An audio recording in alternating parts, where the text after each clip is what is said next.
আসসালামু আলাইকুম আল্লাহর বান্দারা, আপনারা সবাই কেমন আছেন? এই পৃথিবীর জমিনে আল্লাহ রাব্বুল আলামিন কাকে কখন কোন সময় কোন অবস্থাতে রাখবে কেউ কিন্তু আমরা বলতে পারি না। আপনারা যে স্ক্রিনে যে আল্লাহর বান্দারা দেখতেছেন না, উনি একজন হাফেজ এবং মাওলানা। উনি প্রায় ৬-৭ বছর ওয়াজ মাহফিল করেছেন বা ৩-৪ বছর ইমামতি করেছেন। তার এগুলা সে ধরে রাখতে পারেনি। কেন জানেন? এই যে সোশ্যাল মিডিয়া, তার মাথার মধ্যে শয়তানে ভূত চাপাইছে। তুমি এত সুন্দর গঠন, তোমার এত সুন্দর চেহারা, তুমিও তো একটা নায়ক হইতে পারো, তুমিও তো একটা সেলিব্রিটি হতে পারো, তুমিও তো একটা টিকটকার হইতে পারো। তার এই ভিডিওটা আমি অনেকদিন ধরে দেখতেছি, কিন্তু আজকে আমার এই ভিডিওটা কেন করতেছি?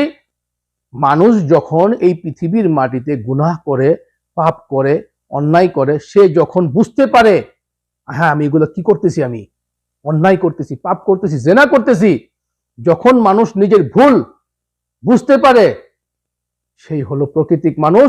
তখনই আল্লাহ রাব্বুল আলামিনের একটা আলাদা হেদায়েত আসে, তোমাকে আমি এখন একটু হেদায়েত দিলাম, তুমি নিজেকে পরিবর্তন করো। তো তার কিছু কথা শুনুন। সে এখন নিজেকে ফিল করতেছে সে কি ভুলগুলো করতেছে, সে কি অন্যায়গুলো করতেছে, সে কোন পথে যাচ্ছে, একটু কথাগুলো শুনুন। সে আজকে ক্ষমা চাচ্ছে দেশের কাছে, দেশের মানুষের কাছে ক্ষমা চাচ্ছে। আমাকে ক্ষমা করবেন, ওলামায়ে কেরাম আমাকে ক্ষমা করবেন। আসলে আমি আমার ভুলটা বুঝতে পারছি। আমি আসলে খুবই অনুতপ্ত। আমি আল্লাহর কাছে তওবা করি, আল্লাহ তাআলা যাতে আমার গুনাহগুলো মাফ করে। তো আমার প্রিয় ভাইয়েরা, সকলেই আল্লাহর বান্দার জন্য দোয়া করবেন। কারণ এই পৃথিবীর জমিনে আমরা যে সকল শ্রেষ্ঠ মাখলুকাতে যে মানুষগুলো আছি, আমরাই কিন্তু ভুল করব, আমরাই কিন্তু পাপ করব, আমরাই কিন্তু জেনা করব এবং আমরাই আবার সঠিক পথে ফিরে আসব।